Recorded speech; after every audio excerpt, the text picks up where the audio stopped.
तो दोस्तों सुन मेरे दिल में, अब तक आप काफी बोर हो चुके होंगे, लेकिन अब जो मैं आपको बताने जा रहा हूं वो ड्रामे के अंदर काफी ज्यादा इंटरेस्ट डेवलप करवा देगा।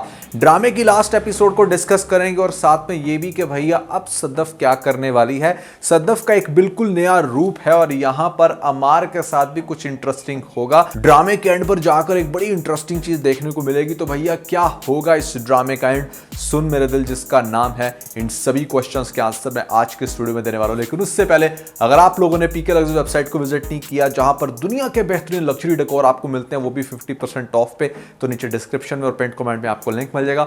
अभी जाएं, अपनी मर्जी का डेकोर खरीदने के बाद हमें अपना फीडबैक देना मत भूलिएगा। PK Luxus. We don't sell crap. तो देखो, सबसे पहली बात तो ये है कि यहां पर लेटेस्ट एपिसोड के कुछ डायलॉग भी ऐसे थे जो काफी ज्यादा इंटरेस्टिंग लगे। पहली बात तो ये है कि सद्दफ ने जिस तरीके से स्टैंड लिया है। नॉर्मली क्या होता है ना कि लड़कियां बहुत ज़्यादा प्रेशराइज्ड हो जाती हैं, उन्हें कुछ समझ में नहीं आता और अपने घर को बचाने के चक्कर में अपनी ज़िंदगी बर्बाद कर लेती हैं।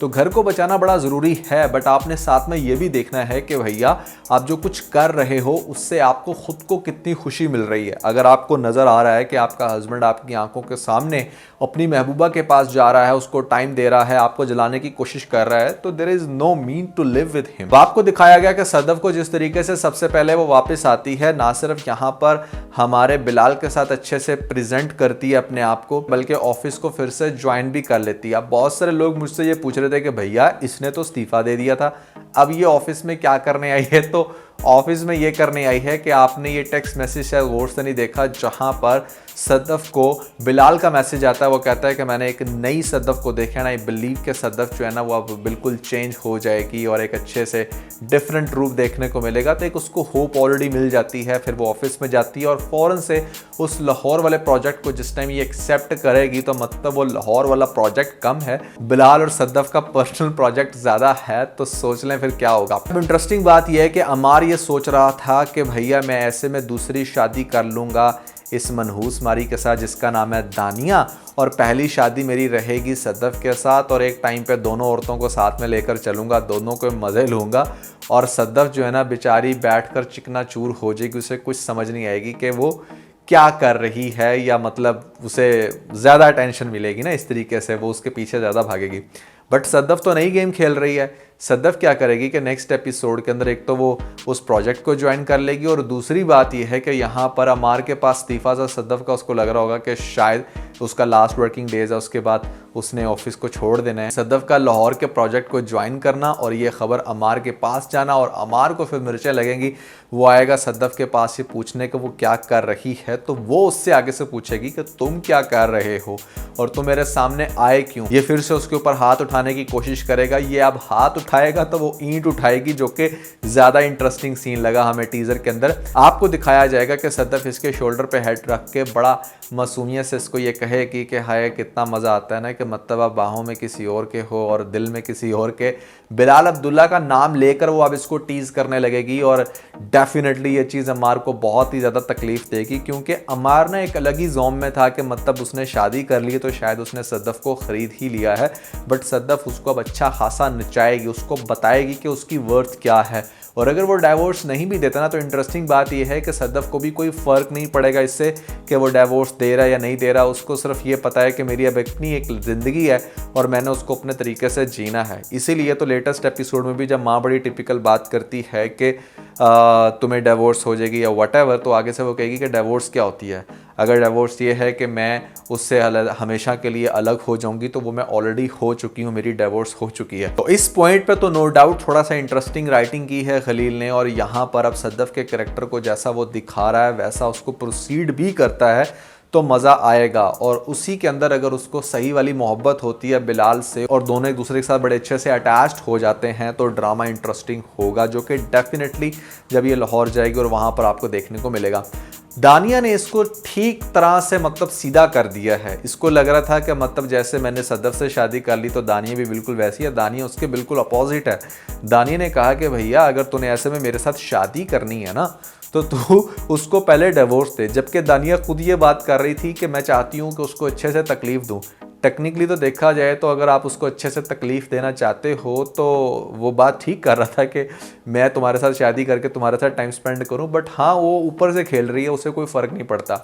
हाँ, डिवोर्स वाला धचका डेफिनेटली उसको थोड़ी देर के लिए लगेगा ज़रूर, बट उसके बाद फिर वो सही हो जाएगी। तो सदफ को बेसिकली एक ऐसी लड़की दिखाया गया है कि जिसके ऊपर एक इतनी बड़ी मुसीबत तो टूटी है, बट उसने अपने आंसुओं को अच्छे से यूटिलाइज़ किया है। वो रो पड़ी है एक दफ़ा काफ़ी ज़्यादा, लेकिन उसने अपने आप को स्ट्रॉन्ग किया है और अब वो काम करने जा रही है जिससे अमार को ज़्यादा तकलीफ होगी। एक बात मेरी याद रखना, हमेशा क्रॉस में सबसे ज़्यादा मर्द को तकलीफ होती है, औरत फिर भी कहीं ना कहीं एडजस्ट कर ही लेती है। तो क्रॉस मारने से पहले आपने ये बात ज़रूर सोचनी है कि आपका पार्टनर जो है वो अगर ऐसा कुछ करे तो क्या होगा। तो ये चीज़ है जो ड्रामे को बहुत ज़्यादा इंटरेस्टिंग बना रही है। और उसके बाद फिर आगे से आपको दिखाई जाएगी हमारे बिलाल की और सदफ की लव स्टोरी। दोनों एक दूसरे के साथ बड़ा मगन हो जाएंगे और सदफ को भी इस बात का एहसास होगा कि देखो ये कैसा बंदा है कि मैंने इसके प्रपोज़ल को रिजेक्ट किया, किसी और के साथ शादी की, उसके साथ 4 महीने गुजारे, बट आज भी ये मेरे से उतनी ही मोहब्बत कर रहा है। दैट मीन्स कि आपकी शादी में मोहब्बत का होना बड़ा ज़रूरी है। बट हमशा तो बात ही उल्टी कर रही है। हमशा कहती है कि नहीं भैया, मोहब्बत और शादी दोनों साथ साथ नहीं चल सकते। और मैंने शायद कहीं ना कहीं खलीलुर रहमान को भी कुछ ऐसा कहते कहीं सुना है। आई डोंट नो वो सही था या नहीं, बट उनकी राइटिंग में तो ये लिखा है। अगर वो इस चीज़ पे बिलीव करते हैं या अगर आप इस चीज़ पे बिलीव करते हो कि मोहब्बत और शादी एक साथ नहीं चल सकते, तो मेरे ख्याल से आप बहुत ही कोई बेवकूफ़ हो।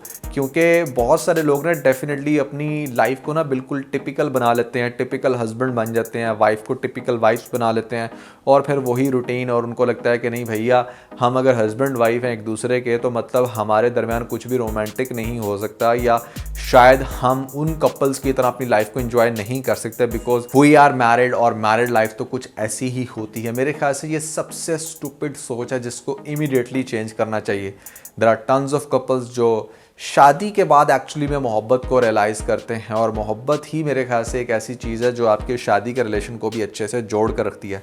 अदरवाइज़ आप सिर्फ परफॉर्म कर रहे होते हो, फील नहीं कर रहे होते। तो ज़िंदगी को आपने परफॉर्म नहीं करना, ज़िंदगी को आपने फील करना है। आपने अंडरस्टैंड करना है कि भैया इस दुनिया के अंदर अगर आप आए हो, ये जो टाइम है आपका बड़ा लिमिटेड सा, इसका एक एक दिन, एक एक लम्हा आपने भरपूर इंजॉय करना है। हाँ, बहुत सारी मुश्किलात आएंगी, बहुत सारी टेंशन्स आएंगी, बहुत सारी फाइट्स आएंगी, बट वो लिमिटेड टाइम के लिए होनी चाहिए। वो आपका मैराथन नहीं होना चाहिए, स्प्रिंट होना चाहिए जो आया और गुजर गया। तो डिस्कस करते हैं हम इस ड्रामे की स्टोरी में किस तरीके से इसका एंड होगा। तो भैया आपको दिखाया जाएगा कि जो अमार है ना, सारी मतलब तोपें एक दफ़ा से उसकी तरफ हो गई हैं, जो कि मेरे ख्याल से अमार ठीक है कसूरवार है, लेकिन अमार को आपने थोड़ा सा इनोसेंट भी दिखाया, उसको कोई चालाक शातिर नहीं दिखाया, और ना ही यहाँ पर वो कोई एक्चुअली में बिहाइंड द सीन दानिया के साथ उसकी हवस की वजह से जाता था या वहाँ पर उसके ऊपर कोई गंदी नज़र रखता था। वो उसकी तरफ इन्फ्लुएंस हुआ, और वो भी कैसे हुआ वो आपने बहुत अच्छे से देखा। तो सारी तोपें अगर अमार की तरफ कर दी जाएं तो वो भी जस्टिफाइड नहीं होगा। मेरे ख्याल से इस ड्रामे के अंदर इक्वली कसूरवार है जो कुछ भी हुआ उसमें। पहले नंबर पे आप लोग हैरान होंगे कौन भला? सदफ खुद, क्योंकि सदफ ने मुझे बताया कि कितनी यहाँ पर फजूल हरकतें की हैं।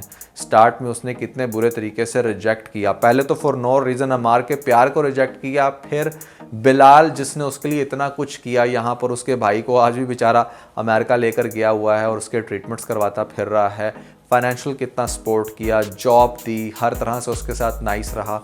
तो उसके साथ सबसे बुरा सलूक किसने किया? सदफ ने किया, और सदफ को बहुत ही बुरे तरीके से इन्फ्लुएंस्ड किया हमशा ने। सेकंड नंबर पे अगर कोई इस ड्रामे के अंदर बड़ी कल्प्रिट है तो मेरे ख्याल से दैट इज़ हमशा। हमशा को सज़ा मिलनी चाहिए। थर्ड नंबर पर जाकर हमारे पास आती है दानिया, जो कि बहुत ही ज़्यादा एक्सट्रीम होगी, जिसने अच्छा खासा एक घर जो था, ठीक उनके अंदर कुछ डाउट्स ज़रूर थे, बट उसने उन डाउट्स को रियलिटी में बदला। और फोर्थ नंबर पर जाकर कहीं हमारा अमार बेचारा आता है, जिसको फुल हिट ऑन पर रखा हुआ है, और यहाँ पर ड्रामे के अंदर इस तरीके से प्रेजेंट किया जा रहा है कि जैसे बंदा तो बहुत ही घटिया होता है इस तरह का। भैया आपने साथ साथ उसकी बिहाइंड द सीन स्टोरी भी दिखाई है, उसको भी जहन में ज़रूर रखो।